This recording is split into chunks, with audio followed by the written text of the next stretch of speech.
Então agora vamos ver como podemos usar esta biblioteca do NumPy, que já tínhamos visto, já tínhamos falado nisto, da possibilidade de usar outras bibliotecas, e já tínhamos visto esta até para o logaritmo de base 10, mas vamos ver como podemos usar uns objetos que esta biblioteca tem, que são estes arrays multidimensionais, que facilitam muito quando trabalhamos com vetores e matrizes, por causa da capacidade que têm de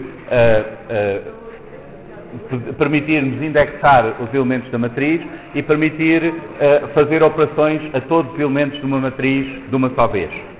Portanto, vamos ver como é que podemos fazer essas operações, como é que podemos indexar elementos da matriz mesmo com condições, com verdadeiros e falsos, e vamos ver outra vez estes exemplos do cálculo das notas de ICE e do diâmetro da proteína, usando estas matrizes para vermos como simplifica o código. Portanto, esta biblioteca NumPy tem um objeto do tipo NDArray, que é N-Dimensional Array, portanto uma matriz n-dimensional, que estes objetos podem ser criados ou recorrendo a estas funções ones e zeros, que criam uma matriz ou um vetor preenchido a uns ou a zeros. Neste caso, nós dizemos qual é o tamanho da matriz multidimensional que queremos. Esse tamanho pode ser um número inteiro, se for só um vetor, se for unidimensional. Se tiver mais do que uma dimensão, será um tuplo com os comprimentos nas várias dimensões. Por exemplo, uma matriz a duas dimensões com 5 linhas e 5 colunas, pomos ali o 5, 5 no tuplo. Se chamarmos a função zeros do NumPy, nós obtemos a matriz toda preenchida a zeros. Agora, da outra vez que usámos a biblioteca NumPy, nós só queríamos o logaritmo base 10. Portanto, fizemos from NumPy, import o logaritmo base 10. Quando nós queremos usar muitas coisas de um desses módulos, é mais útil importar o módulo. E nós podíamos fazer o import NumPy e depois escrever aqui NumPy ponto qualquer coisa. Mas quando temos um módulo que é usado muitas vezes, pode ser útil dar-nos-lhe uma alcunha que seja mais fácil para depois usar. Ou porque vamos escrever muitas vezes a mesma coisa, ou porque já temos algo com aquele nome que não queremos que interfira.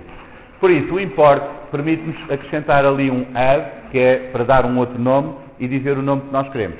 Por isso, se fizermos import NumPy as NP, a partir daqui nós referimos o NumPy como NP só. Vamos estar a escrever NumPy tudo.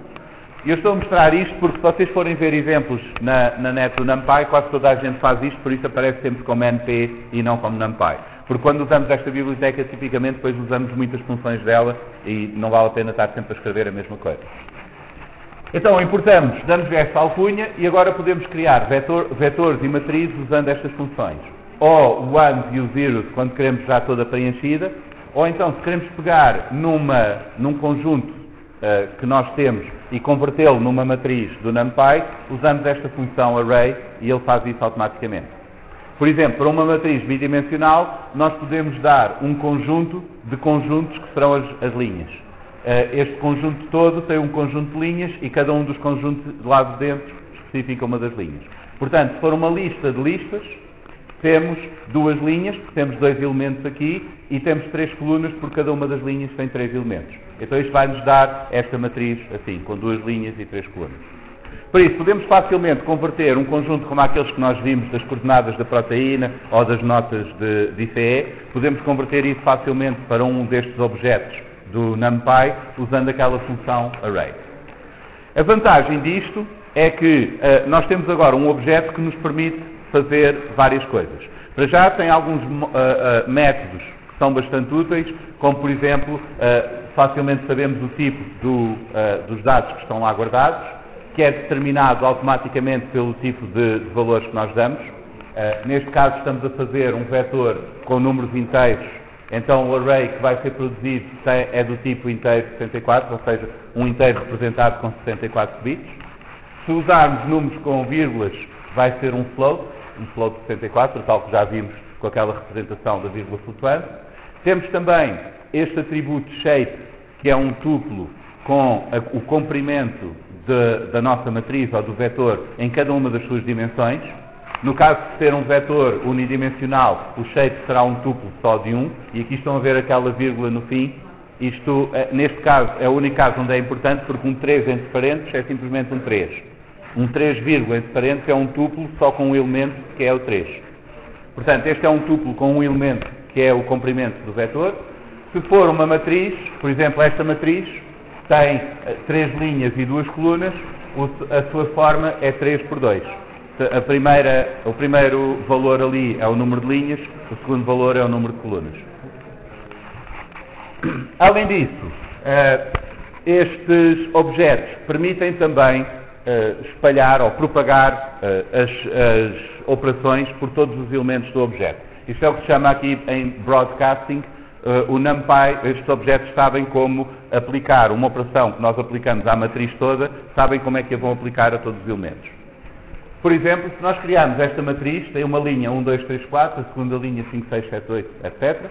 Se nós pedirmos a divisão da matriz por 2, vai-nos devolver uma matriz em que cada elemento da matriz original está a ser dividido por 2. Portanto, nós não precisamos fazer um ciclo e fazer a operação para cada um dos elementos, basta dizer que queremos dividir tudo por 2 e ele faz a divisão por todos os elementos. A mesma coisa se somarmos 5, por exemplo, e uma vantagem aqui do broadcasting é que é bastante mais generalizável, porque o que ele está a fazer é, tem aqui 2 operandos, e ele vai ver a última dimensão de cada um, para cada um vai da última dimensão à primeira, e consegue fazer a correspondência se o comprimento nessa dimensão for 1, e nesse caso simplesmente espalha para todos, que é o que acontece aqui. Nós temos só um elemento, que é o 2, temos de dividir tudo por 2, portanto todos os elementos são divididos por 2, ou então se o comprimento for o mesmo que a última dimensão que ele está a ver do outro operando. Por exemplo aqui, se nós somarmos à matriz 1 esta lista, 5, 10, 15, 20, o comprimento desta lista é 4, e este é também o comprimento da última dimensão da matriz, que é o número de colunas. Então, o objeto percebe que o que queremos fazer é aplicar isto a cada linha da matriz. Portanto, estas vai ser somado à primeira linha da matriz, à segunda, etc. E agora vamos ter, por exemplo, aqui, o 1, 2, 3, 4, vai ficar 6, 12, 18, 24, porque é o 1, 2, 3, 4, mais o 5, 10, 15, 20. E ele consegue fazer esta correspondência entre os elementos de um operando e do outro, desde que, comparando da última dimensão para trás, os comprimentos sejam iguais ou a certa altura seja só 1. E aí é só espalhar por todos. Portanto, aqui, o comprimento deste é 4. Na última dimensão, a matriz tem comprimento 4, que são as colunas, portanto consegue encaixar. E depois, este só tem um elemento para todas as linhas da matriz. Então é só espalhar, repetir a mesma operação para todas as linhas da matriz. Portanto, desta forma, nós temos a possibilidade de fazer, vetorizar estas operações, fazê-las todas de uma vez, sem precisar de fazer ciclos. Além disso, a biblioteca NumPy também implementa funções úteis que nós podemos usar com matrizes e com vetores. Por exemplo, calcular a soma dos elementos, a média dos elementos, o desvio padrão, o máximo, o mínimo, tudo isso vocês têm lá e basta dar a matriz que querem e obtêm o resultado. Estas funções podem ser também usadas não para a matriz toda ao mesmo tempo, mas numa direção. Vocês podem imaginar que podem ter uma matriz n-dimensional, pode não ser só de 2 dimensões, e podem escolher uma direção onde vão projetar essa matriz e onde vão calcular aqueles valores agregados. Isso podem indicar essa direção com um argumento opcional que podem pôr ali, que é o axis, o eixo. O eixo será 0 se for na primeira dimensão da matriz, 1 se for na segunda, 2 na terceira e assim por diante. E este será o eixo ao longo do qual a operação vai ser feita. Por exemplo, com esta matriz que tem 4 colunas e 3 linhas, se fizermos o máximo ao longo do eixo 0, ele vai fazer o máximo calculado na direção da primeira dimensão da matriz. Portanto, vai projetar nessa direção. A primeira dimensão da matriz são as linhas, então nós vamos obter um vetor que tem tantos elementos quanto as colunas, e cada elemento desse vetor vai ser o máximo da coluna. A primeira dimensão é a linha. O eixo que estamos a dar é o eixo da projeção. Nota que isto tem de ser generalizável para n dimensões, não é? Se tiveres uma matriz a 3 dimensões, se projetares ao longo das linhas, vais obter uma matriz bidimensional com esse agregado. Portanto, nós estamos a dizer em que direção é que ele vai fazer a operação. Se a direção for 0, é na direção das linhas. Então vamos calcular o máximo na direção das linhas, portanto será o máximo da primeira coluna, o máximo da segunda coluna e assim por diante. Sempre na direção das linhas. Okay? E então vamos obter um vetor que tem tantos elementos quanto as colunas e cada um deles tem o máximo da coluna correspondente. Ao longo das linhas, mas o máximo daquela coluna. Podemos fazer com o eixo igual a 1, para o eixo das colunas, e agora estamos a fazer assim, ao longo das colunas. E agora obtemos um vetor que tem o máximo de cada linha calculado ao longo das colunas. Okay? Podemos fazer o mesmo com a soma, com a média e assim.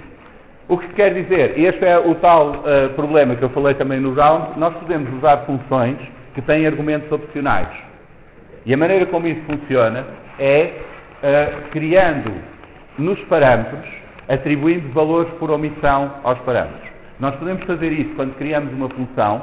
Nós aqui queremos testar o tamanho do número. E temos três parâmetros para esta função. O número que queremos testar, o menor valor, abaixo do qual consideramos pequeno, e o máximo valor, acima do qual consideramos grande. Mas nós podemos indicar ali, com aquele igual a 1 igual a 10, ao interpretador que, se esse argumento não for fornecido, então é aquele o valor que ele assume para aquele parâmetro. Se houver um argumento que é fornecido, então usa o valor do argumento que foi dado. Mas se não houver argumento para aquele parâmetro, usa aquele valor por omissão. Então, se nós chamarmos a função testSize só com um argumento, este argumento vai ser posto ali no number, os outros dois vai ser usado o valor da omissão. E então, ele vai comparar este com o 1 e com o 10 e vai dizer que isto é médio. Se eu der dois argumentos, o 5 e o 6, o segundo argumento vai ser posto no segundo parâmetro e vai substituir o valor da omissão do min-val. O min-val, se não receber argumento, é 1, mas se receber um argumento, fica com o valor do argumento. Então, como o min-val agora é 6, esta condição é verdadeira e ele vai devolver o small aqui. Agora, o 5 é considerado um número pequeno com aquele critério. Se eu der os três argumentos, então os três substituem ali os valores de omissão nos três parâmetros. Isto é especialmente útil quando nós combinamos esta presença de valores de omissão nos parâmetros com fornecer os argumentos por nome. Nós vimos até agora que nós damos os argumentos por ordem e eles são copiados por ordem para os parâmetros. Portanto, isso é fornecer os argumentos pela sua posição na lista dos parâmetros. Mas nós podemos dizer também, especificamente, que um dos parâmetros vai ter aquele valor. Portanto, podemos indicar ao interpretador para que parâmetro é que vai pôr aquele argumento. Quando chamamos a função, podemos pôr o nome de um parâmetro igual e dar-lhe o valor.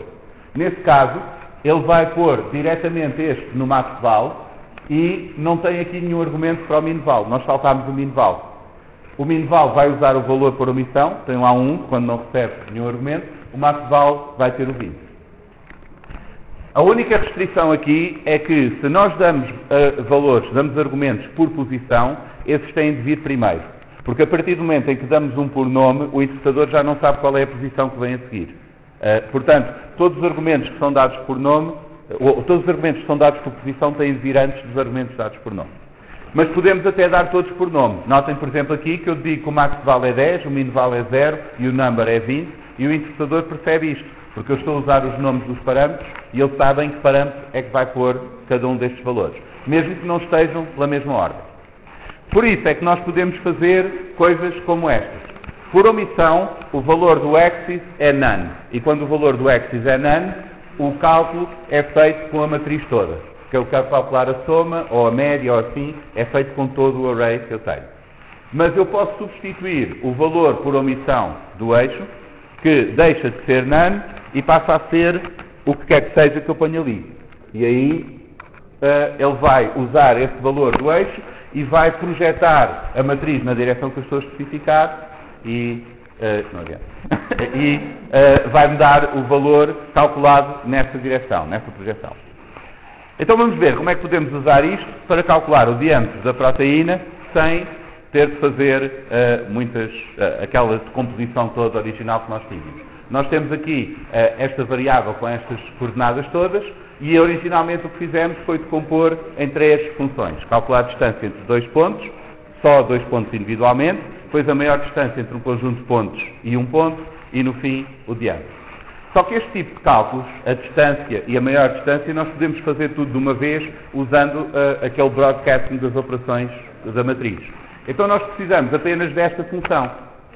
Vamos começar por converter as nossas coordenadas, porque as nossas coordenadas são uma lista de tuplos, e uma lista de tuplos não permite fazer aquelas coisas. vamos importar o NumPy e converter as coordenadas para uma matriz do NumPy. Portanto, vamos criar um array do NumPy e temos aqui a matriz das coordenadas. E agora aqui podemos fazer coisas como, por exemplo, indexar os elementos da matriz fazendo o slicing pelas várias dimensões da matriz. Isto é diferente do que se nós tivermos, por exemplo, uma lista de listas. Se nós tivermos uma lista de duas listas, 1, 2, 3, 4, 5, 6, e quisermos o elemento de índice 2 da primeira linha, por exemplo, se nós imaginarmos que isto é uma matriz, nós temos de dizer que da matriz L a primeira linha será esta lista aqui, e depois indexar essa lista com o índice 2. Portanto, temos de pôr parênteses retos uma vez, depois parênteses retos outra vez, porque estamos a andar para dentro dos elementos que temos aqui na lista das listas. Se nós convertermos isto num array do NumPy, nós podemos indexar diretamente pelas dimensões. É a linha 0, coluna de índice 2. Lembre-se que a terceira coluna é de índice 2, porque os índices começam a 0. E podemos fazer diretamente isto, porque agora temos mesmo uma representação interna, como se fosse a matriz, e o objeto percebe esta indexação. Portanto, listas de tuplos, listas de listas, não percebem uma indexação a duas dimensões. Têm de ir um a um para encontrar o elemento. Mas se fizerem um array do NumPy, podem fazer a indexação pelas dimensões que o array tiver. Então, como conseguimos fazer isto? Quando queremos um ponto de referência, vamos à linha row, e vamos buscar todas as colunas dessa linha. Estes dois pontos indicam que são todos. Todas as colunas daquela linha serão um vetor com 3 elementos com as daquele ponto. E agora, nós podemos usar o broadcasting para calcular a distância de todos os pontos àquele, fazendo isto, pegando numa matriz. Neste caso não são todos os pontos, porque nós não queremos estar a duplicar o trabalho, portanto, são todos os pontos que vêm a seguir, vêm da linha row mais 1 até à última linha e todas as colunas. Portanto, estamos a pedir um pedaço da matriz que começa na linha seguinte e apanha todas as colunas, esse bloco. E agora vamos subtrair a esta matriz o nosso ponto de referência. Como esta matriz tem 3 colunas e n linhas, mas a última dimensão é 3, e o nosso ponto de referência tem 3 valores, ele consegue encaixar e fazer o broadcasting pelas linhas todas. Portanto, na verdade, nesta operação, ele está a fazer a subtração de cada coordenada do nosso ponto para cada coordenada de todos os pontos que estão naquela matriz. Quando fazemos isto ao quadrado, fazemos o quadrado de todos esses valores. E então, vamos ter aquilo que tínhamos na distância euclidiana, que é as diferenças de coordenadas ao quadrado. E temos uma matriz com essas diferenças todas. Para calcular a distância, podemos somar todas essas diferenças ao quadrado na direção das colunas. E então vamos obter um valor, um vetor com todas as distâncias aqui. E então fazemos isto, esta soma no eixo 1. No fim, calculamos a raiz quadrada disso e obtemos as distâncias todas. Portanto, aquilo que nós estávamos a fazer atrás, que era medir a diferença das coordenadas x, da coordenada y, da coordenada z, fazer cada um desses ao quadrado, somar tudo e fazer a raiz quadrada, nós estamos a fazer isto agora aqui, mas distribuindo logo a operação por toda a matriz que estamos a considerar. E então basta-nos uma linha de código para fazer isso, em vez de um ciclo como estávamos a fazer. Agora, para obter a distância máxima, podemos usar a função máxima do NumPy. Nos diz logo qual é o maior valor naquele vetor. E agora atualizamos ali o diâmetro cada vez que encontramos uma distância máxima maior do que o diâmetro anterior. Vamos ver também como podemos simplificar o cálculo das nossas de ICE desta maneira. Isto que nós fizemos num ciclo, separámos em duas funções, o cálculo da componente teórico-prática, componente laboratorial e assim para cada aluno. Nós podemos agora fazer de uma só vez, convertendo a nossa lista com as notas todas, primeiro numa matriz do NumPy. Agora temos uma matriz com 5 colunas. A primeira coluna é o número do aluno, a segunda e a terceira são os trabalhos práticos, a quarta e a quinta são os testes. E agora, a componente teórico-prática será a quarta coluna, que é aquela que tem índice 3, lembrem-se que a indexação é 0, a quarta coluna, que é o primeiro teste, multiplicado por 0.4, mais a quinta coluna, que é o segundo teste, multiplicado por 0.6.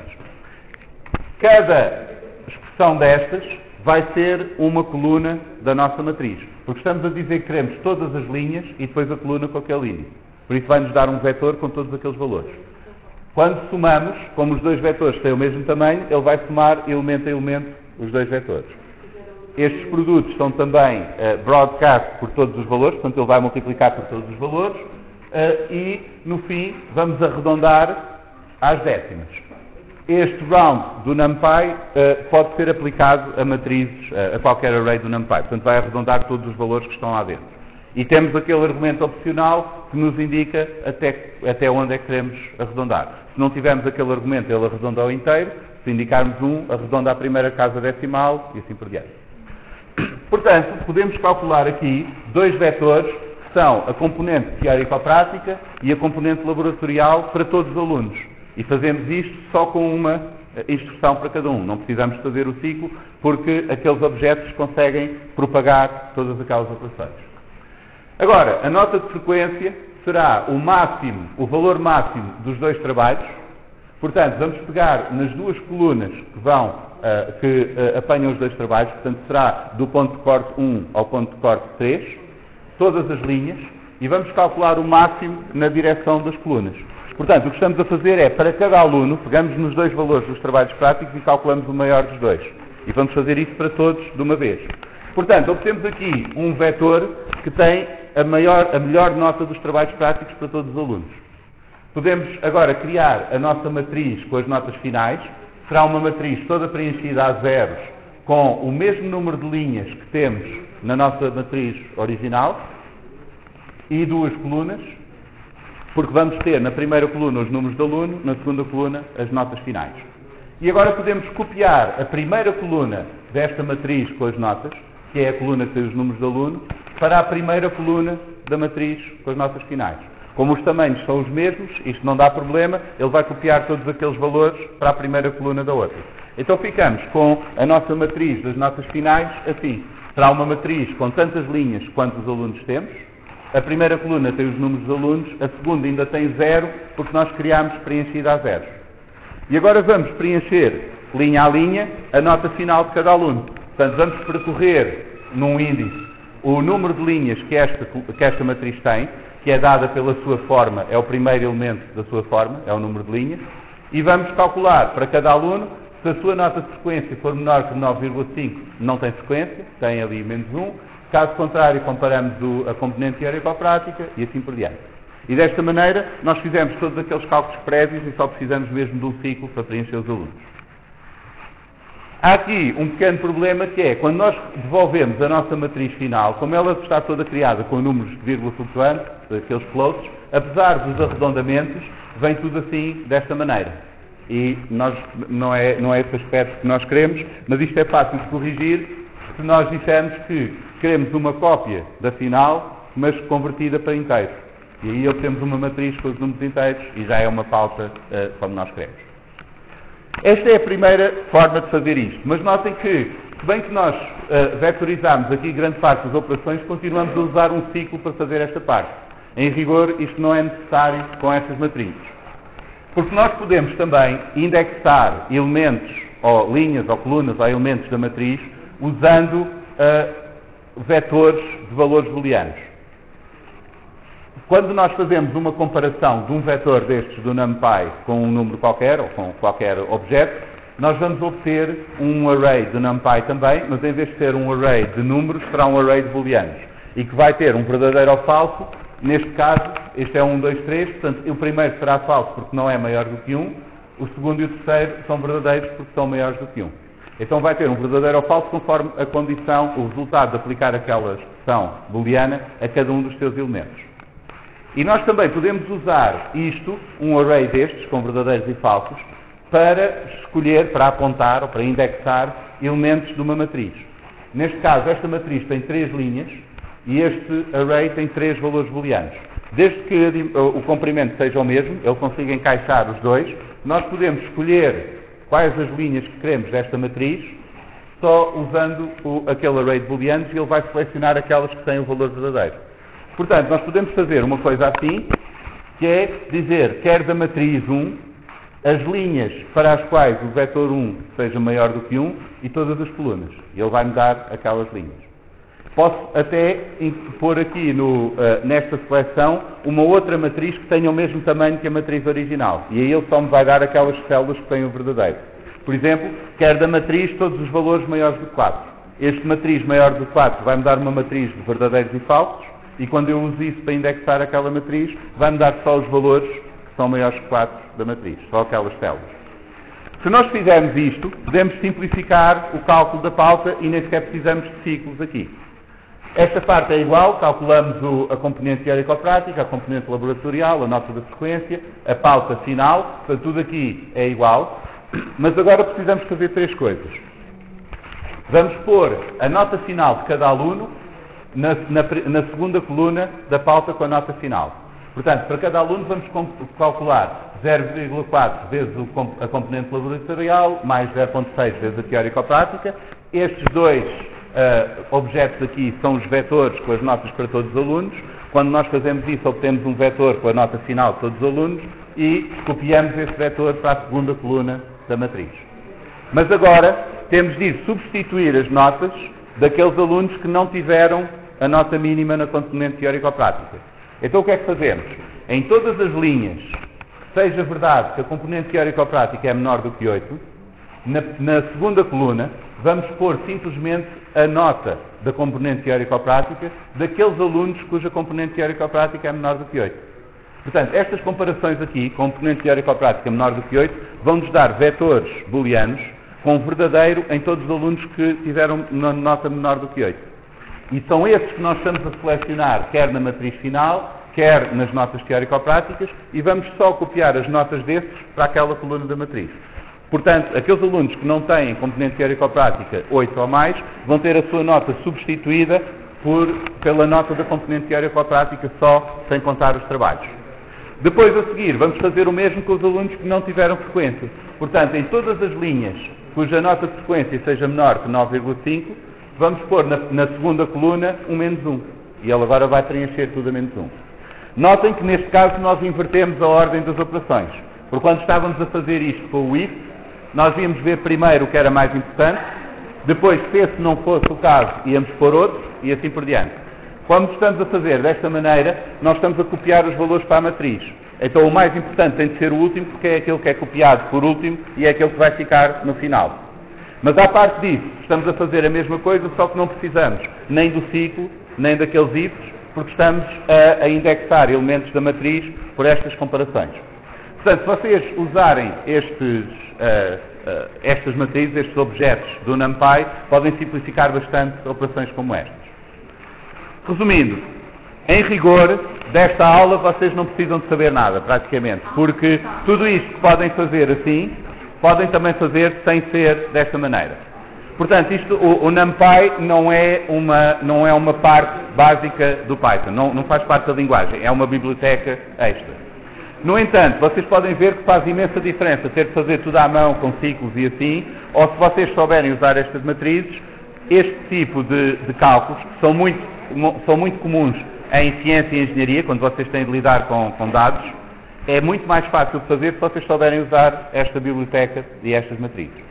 Portanto, para a próxima aula prática, agora depende dos turnos que andam desfasados, mas a aula prática sobre esta aula teórica, vocês vão fazer o mesmo exercício com e sem o NumPy para verem a diferença.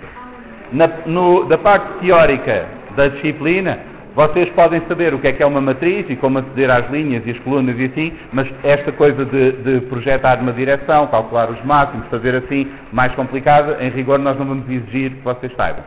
Mas, se quiserem depois usar isto na prática, e se souberem isto, muitos problemas tornam-se muito mais fáceis de resolver. Portanto, há coisas que vocês resolvem muito mais facilmente se souberem usar estes objetos.